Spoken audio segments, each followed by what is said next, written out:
Nigeria, hello Africa, welcome to a brand new season of the Voices for Self-Care podcast, the #1 show advocating for self-care in Nigeria.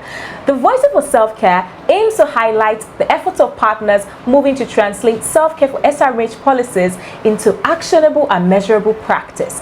If you're just joining us, a warm welcome. This new season promises to be more engaging and more enlightening. If you have not subscribed, what are you waiting for? Please do make sure to hit the subscribe button and the bell button to get notified anytime a new episode drops. We'll go on a short break right now, and when we come back, we'll have a conversation with our very first guest of the season. You don't want to miss this. We'll be right back.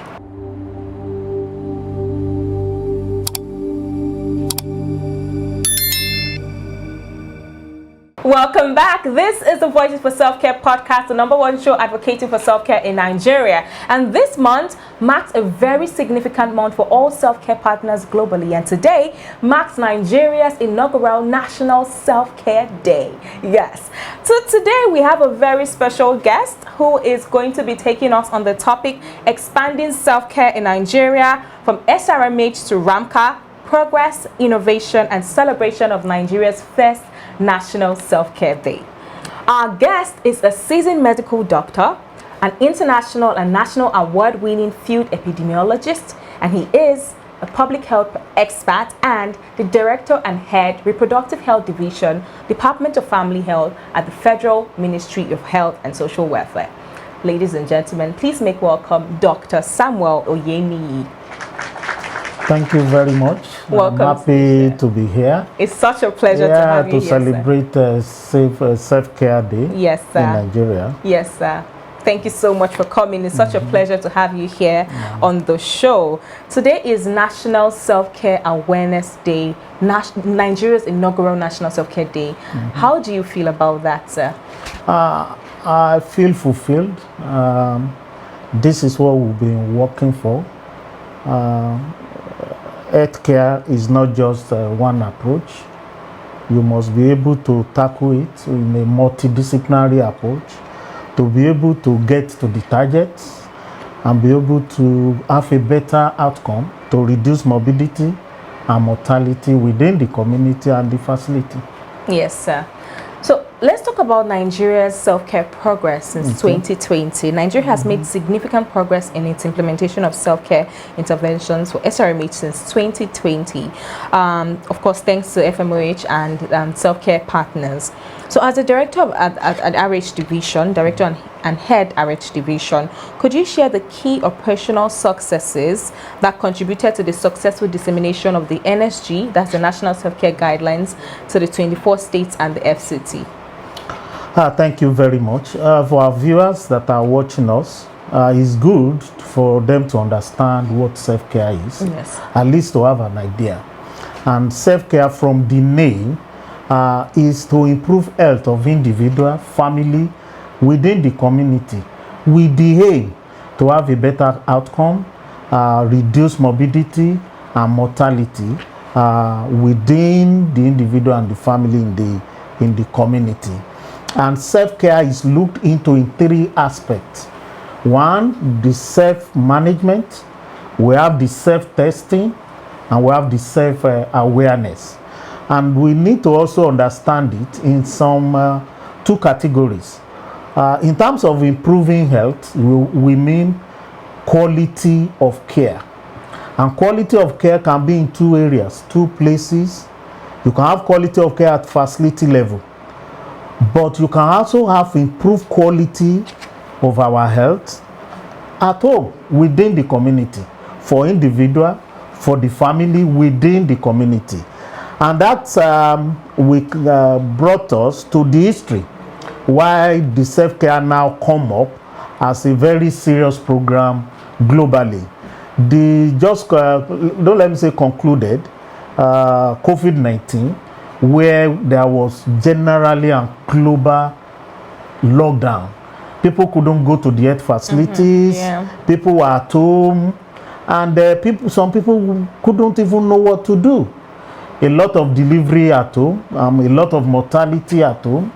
So many things happen within that global because they could not access Health facility health care. Yes. So which means in the preparedness, the resilience and response to that COVID-19, to sustain it, we need to now think, how can we have a program that people can monitor their health at home? And that is the issue of self-care now was brought up more to the fore. And who knows what could be the next epidemics or pandemic. And we need to prepare ourselves so that we won't just rely only on the facility that you can't even get access to, and you don't even get people there because there could be another lockdown. So that is that response, and that is the understanding about self-care. But now let's look at the progress that we have made. So we started as SRMH, and that is sexual reproductive maternal health. And those words from reproductive, we are looking at the reproductive health system and also the maternal component. The maternal component that has to do with pregnancy, delivery, and things like that. And actually, self-care program look at this initially. So as time goes on, we now look at the RMNCAEH. We call it RMCA. Each of those acronyms, we have the reproductive, the maternal, the newborn, the adolescent, the child health, the adolescent, and the elderly health. So we have that, and it's been said that from cradle to grave, when you look at that acronym, and that is what we are now looking at, so that we are not limiting to just the reproductive and the maternal component. We want to also see self-care in newborn. We want to see self-care in children care, health care, and we also want to see it in adolescents, because even adolescents seriously is involved. A lot of adolescents may not even want to go to the facility for some one reason or the other. We want to see it in elderly. Elderly may not be able to trek to the facility to move around. There are some things they can do on their own while they are still at home. So that progress from SRMH to RMCA was now supported with the development of what we call RMCA strategy.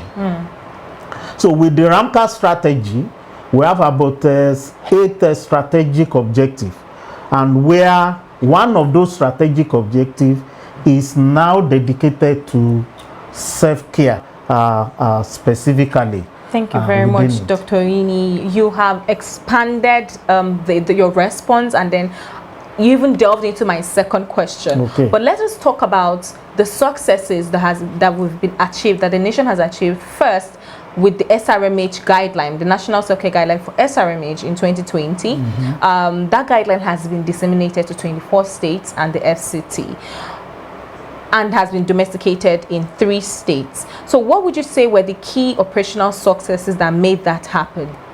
Thank you very much. In every program, the first item you need to seriously look at is the coordination. Once you have a good coordination, you'll be able to move along with your implementation plan. So the first success is the coordination mechanism for self-care in Nigeria. And the coordination mechanism has to do with both national and subnational, with the support of the partners to make sure that we have this. And we call it the National Self-Care Coordination Committee. So that committee is a success. And the committee is involve a lot of well-seasoned technical people and partners that have been supporting the implementation. So that is one. The second is the political will, especially at the subnational level. Now, when you look at subnational level, we've been able to domesticate in about 24 states. That shows the acceptance. And once we have that political will, has led to the success, because that is where implementations are. And if we want to get an impact, you have to make sure that subnational level they accept it and able to implement down to the community. So that is one success that we have been able to reach. Then another thing is the documents, the guideline that will guide implementation.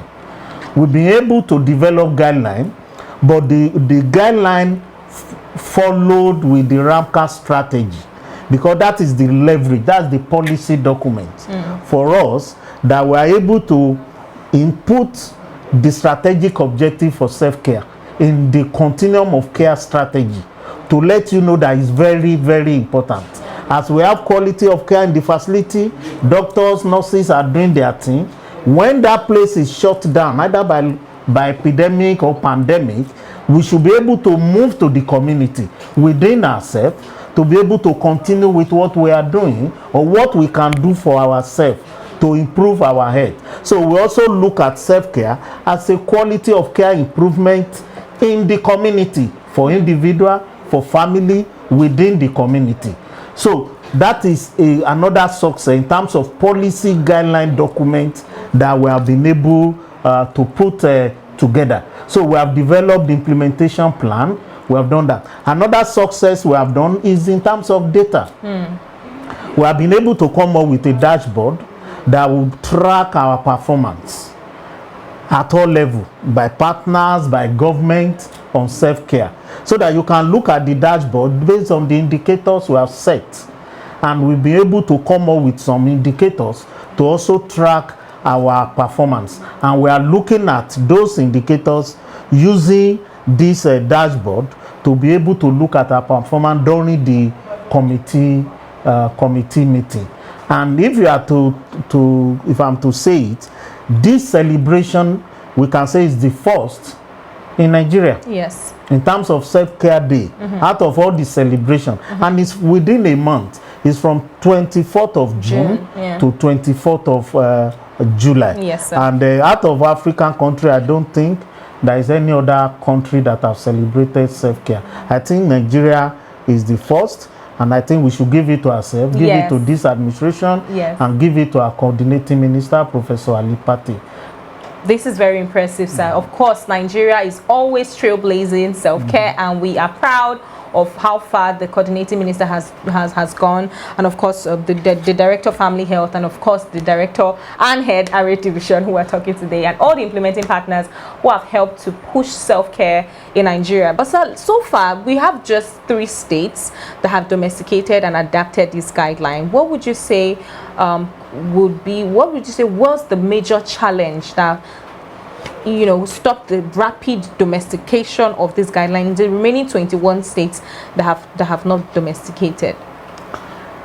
You see, for states to implement programs and needs to domesticate, a lot of them will look at the funding mechanism within the states. They already have priorities in the healthcare system, and might be responsible for it, because it depends on the priorities of each state and how they are able to accept that concept that there is a need to look at the community. How could we take care of ourselves where, there is this story before now, they say where there are no doctors.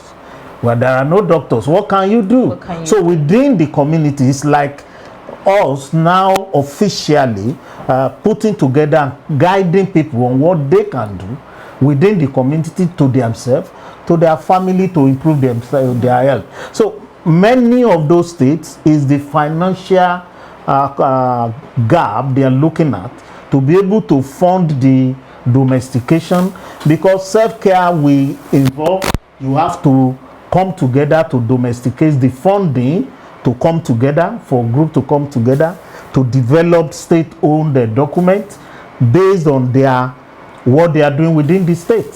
So that needs to be there. You need to print, you need to disseminate to people, you need to create awareness. So when you look at the budget Funding. It can. I think it's just funding. That's a major challenge. That is a major challenge. So, Dr. Oyeniyi, out of the 24 states and the FCT where the National Self-Care Guideline for SRMH was disseminated, just 2 states have successfully domesticated, and Borno State in the process of completing its domestication.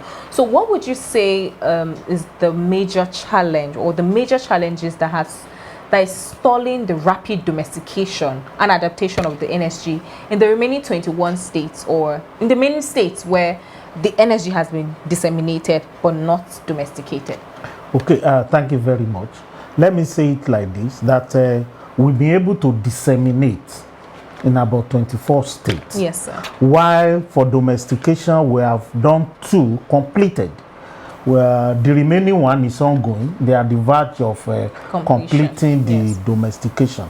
And when you look at that rate that we are going, we have 2 major challenges. The major one anticipated is the finance issue at the subnational level. A lot of priorities, and to be able to bring this into it, some states may not be able to have that capacity to go through the process of dissemination, adaptation, because all these things will involve meetings to come up with the documents for the state-owned self-care program. And they will have to now print, they have to disseminate to the local government of those documents and to the community for use and facility for use. So that can be one of the major. Then the one that is very important, I mentioned about coordination. Coordination is very key in every program. If you want to succeed, you must coordinate well. But at the subnational level, the challenge of establishment of Department of Family Health, because what we are talking about is about family, within the family. And there is nothing too how will I say, too much to give for families. So, to create that Department of Family Health at the state level has been a challenge. Okay. That department is a structure, a foundation within the State Ministry of Health that is supposed to implement family programs. From that reproductive to the elderly, they are saddled with that responsibility. But when that structure is not there at the state level, a lot of other departments that may not totally have the total view of family are taking up the responsibility. Some are domiciled in Department of Planning within the state, some are in infection control, some are in public health. But if the Department of Family Health is within the state, they will be able to implement, they will be able to look at how this can be done within the state, because it's a structure. They are going to be saddled with the coordination, just like we are doing at the national level. Yes. And that has seriously helped us. So within the state, we have like maybe 8 states out of 37 that has established Department of Family Health. The highest body of health, we call the National Council on Health. Severally, they have come up with resolution that states should go and establish this department, because it's going to facilitate implementation. And not only self-care, it's also going to facilitate implementation of other programs that has to do with the family health issues and programs. So what would you say is the challenge? Why do you think states are not implementing this or establishing this Department of Family Health, especially when the NCAEH has made this resolution several times? From the feeder we are having, human resource for health is one of the major reasons they are talking about. That is not enough for even the department that they already have, and for them to now split those again for additional departments. But I don't think that should be the case, because I want to give kudos to Kaduna State. They are the latest that have established the Department of Family Health. and everybody seems to be within the same issue. And if they can do it, I think other states can do. Yes, yes. Thank you very much, Dr. Oyeniyi. Let's talk about the expansion of the SRMH to RMNCAEH, Yes. which you've touched earlier. But how is this being operationalized? You know, to include, expand beyond just DMPASC, to include the HPV, self-sampling, and medical abortion, for example. Thank you very much. There is a need to expand along the continuum of care. And in doing this, like I said, we have 3 categories. We have the self-management, we have the self-testing, like the HPV you are talking about, we come under both self-testing, should be able to self-testing, and we have the self-awareness concerning self-care program. So with these 3, now we now look at the acronym for reproductive, for example. We are looking at reproductive, under which we have like family planning, we have the use of some medication like folic acid for pre-pregnancy. We call it pre-pregnancy era, where some countries are already doing it. You take folic acid before you become pregnant. Okay. And that is self-management. So is that for people intending to get pregnant? To get pregnant, some countries have legislated it that by the time you are 16, you are in secondary school, you should start it in preparation, especially where we have high index of congenital abnormality. So, and that should take place at home. It's very safe, it's over the counter. So under reproductive, let me just pick 1 or 2 things for people to understand. Yes, sir. Now, for maternal health, by the time you are pregnant, you are advised, for example, on the nutrition. You have to take care of yourself in terms of nutrition that you do. You have to ensure that you routinely do your blood pressure at home. So those are the things that are very, very important. Your diet needs to be controlled. Together, you have to talk of preparedness to delivery. So those are the things in terms of self-awareness that you need to create, and few things within the maternal.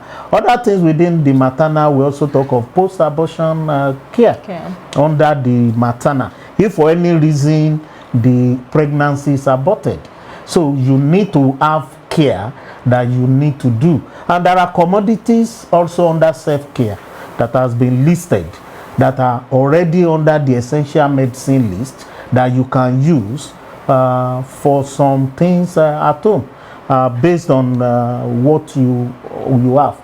Then let me quickly go to newborn. For newborn, ordinary checking for jaundice. Yes. Okay. For newborn, you deliver in the facility, you are discharged. Normally when you get home, you are supposed to be taught how to check for jaundice. For example, that is self-examination, self-awareness that we are talking about. So you should be able to do that at home to check for ordinary jaundice. You should be able to breastfeed. So those are self-care we are looking at. That we say, oh, at least for 6 months. But WHO is saying 2 years. So these are the things you need to be able to do at home. You'll be able to check your baby if it's losing weight.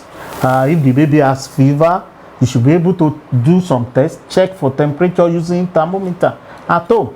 So those are the things in terms of newborn. The same thing for children that are stooling, all those things within at home. Those that are losing weight, you should be able to know and be able to take care.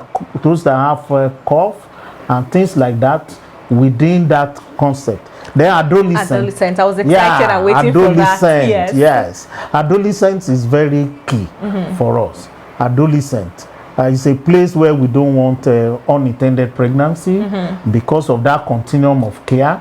So in such a situation, you need a self-care to come in, program to come in terms of family planning for them. And we now have some commodities under family planning that you can inject yourself. So you don't like need the to DMPASC self-injection that you don't need to go to facility. You can procure it yourself and self-inject, and you do it regularly. So it's very important. The HPV we're also talking about, because to prevent cervical cancer in the future, you can do a self-testing. So it's also part of self-care. You can do a self-testing. Some women, in terms of dignity, they may not be able to get to the facility. They want something they can do themselves and go and take it for test. Yeah. So that is also ongoing for adolescent. So that is about adolescent.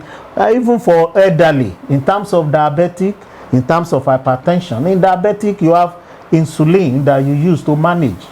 Yes. So you should be able to inject yourself with a dose of insulin that you have been given. But when you look at overall, there should be a guidance. There could be a guidance from the facility to say, this is what you should be doing. So by the time the facilities are not there, the doctors are not there, nurses are not there, based on what you have been asked to do, you can do. This is very exciting, and especially on an auspicious day like this, the National Self-Care Day, individuals can know that the ministry, the government is working to expand self-care from just sexual, reproductive, and maternal health to, we could say self-care for all, right? We could say self-care for all. From cradle to grave. And on this auspicious day, there's a theme for the National Self-Care Day, and there is a slogan. So when I say National Self-Care Day, we're going to say prevent, protect, empower. Okay. Are you ready? Yeah, I'm ready. National Self-Care Day 2025, prevent, protect, empower. Thank you so much. And we'll go on a short break, and when we come back, we are still going to be talking about expanding self-care from SRMH to RMNCAEH, progress, innovation, and of course celebrating Nigeria's National Self-Care Day. We'll be right back.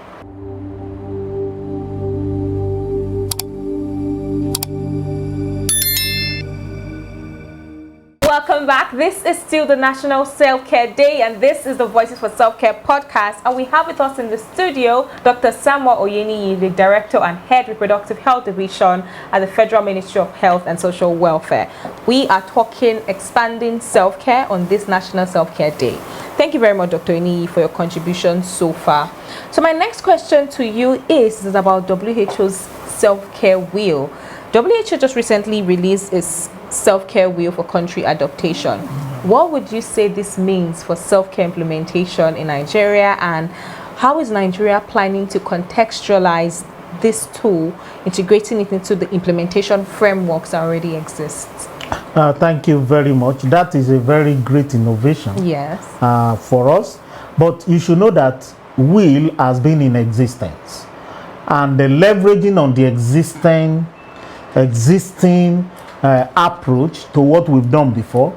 We have MEG wheel for family planning before now that we are using, and there's another wheel I think on that can dictate when you can be pregnant in terms of ovulation and things like that, your menses. So that we've also had before now, and we've been able to implement, disseminate them.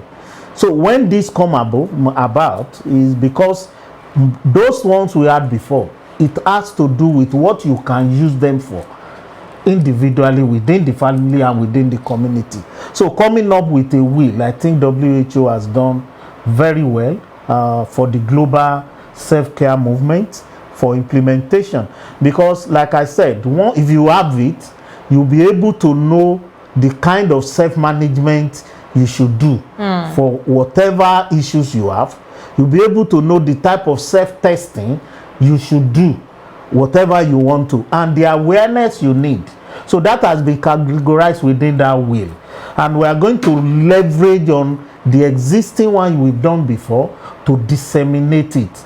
So it's a great thing, and we are ready to implement it, and we'll be able to put it in the next review of the self-care guideline as advised by the WHO. Thank you very much, Dr. Oyeniyi. This is really exciting. I particularly look forward to it as a young person, and I'm sure everybody watching looks forward to that as well. We really do hope that it is being implemented, because right now it's going to be user-friendly. You know, implementing self-care for yourself as an individual, as a community, will become feasible. You begin to see and know, how can I use self-care? What intervention is suitable for me? What self-care awareness am I supposed to do?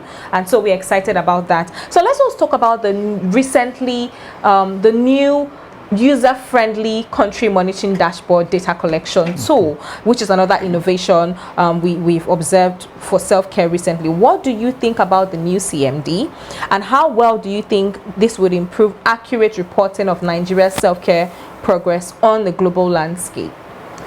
Thank you very much. The dashboard is very important. We always say data is very good, it's live for you to track your performance, and it's very timely that we have this dashboard to be able to track our performance based on the indicators we have set for ourselves, the national indicators. So it's very important that we be able to enter data into that dashboard and be able to use it for decision making within the National Self-Care Committee meeting, to be able to see where we are.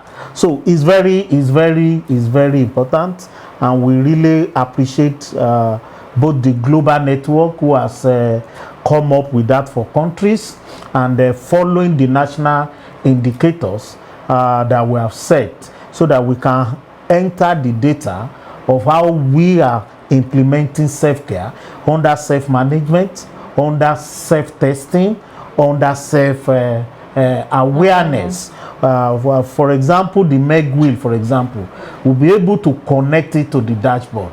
By the time people begin to use the self-care wheel, and for example, a child is having convulsion at home, and you go to your self-care wheel, and you just look at that place, you turn it there, and the thing tell you what to do when your child is having convulsion. Before, people will begin to put spoon in the mouth. Some will go and put the leg of the baby in the fire. Some will use onion and so many things.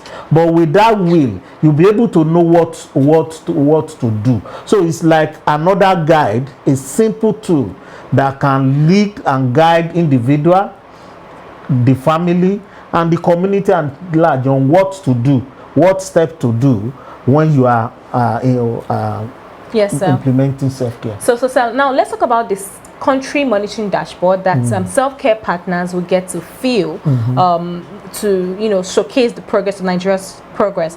There is a new data collection tool, that's the Google form, and that's going to help partners populate the progress, Nigeria's progress. Yes. So how important is this for self-care tracking in Nigeria, and how well do you think this can help us to push Nigeria's progress globally? Okay, there are conferences as we enter those data into the dashboard, either by partners and so at sub-national level.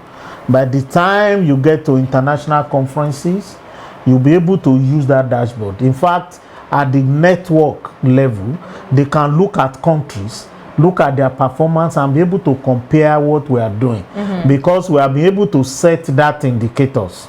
And that indicators, apart from the national, there are global indicators. So those global indicators, you'll be able to use it to compare performance of Nigeria with Cameroon, with Ethiopia, in terms of self-care in an international conferences, and be able to know what have you done that you need to review when you are able to compare with other countries and see their performances.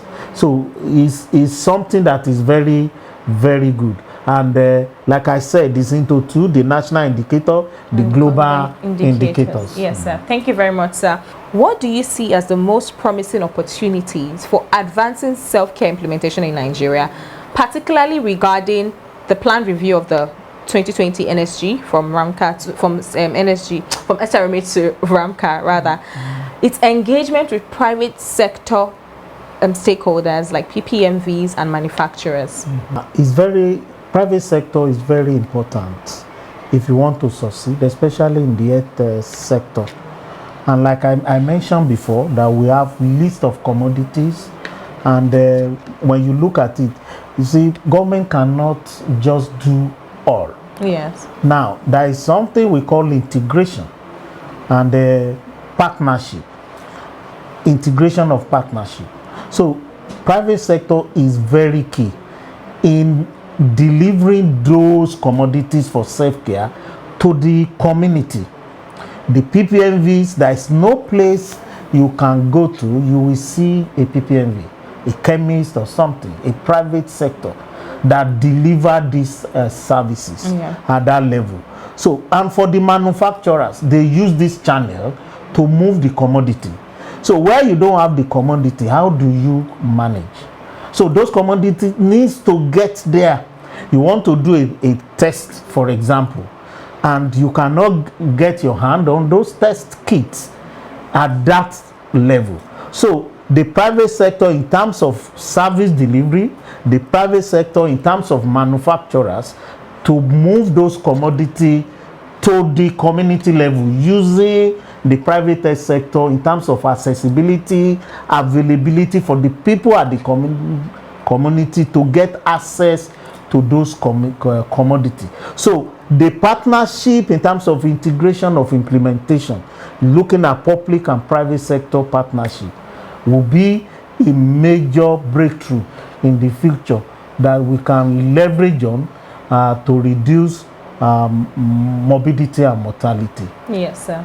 Thank you very much, Dr. Oyeniyi. And then my last question for you today. On this auspicious day, the National Self-Care Day, yes, we have been celebrating for the last 1 month from June 24th to today being July 24th. What would you say? What would you look forward to, Dr. Oyeniyi, after this celebration as regards to misconceptions around self-care? What key improvement would you like to see after today, as regards to misconceptions around the concept of self-care? After today, one key thing that will deliver the message of the self-care is the use of the self-care wheel. I want to see that to the end user within the community, because it summarizes what you can do, and that is what we will move forward to and get it done in terms of creating awareness on it, and in terms of making it available for people to lay hands on them in the community, for individual to use, for family to use. I think that will take us to a very high level. It will remove superstition, because when you use the wheel and you turn it, tells you what to do, and you don't see all those things. For example, like I mentioned, a conversion, you turn it, you didn't see that they should put leg in fire, you didn't see they should put spoon, this is what they say, and you did it and it worked for you. So that is what I want to see, because the self-care wheel will remove a lot of superstition and will help us to deliver the health that we want at that level moving forward. And I believe self-care will go a long way to do it for us. Thank you very much, Dr. Oyeniyi. This has been an exciting conversation so far, and today being the National Self-Care Day, I want us to do our slogan one last time. Okay. So if you're watching, please do it along with us. When I say National Self-Care Day 2025, you echo prevent, protect, empower. Are we ready? Yes. National Self-Care Day 2025.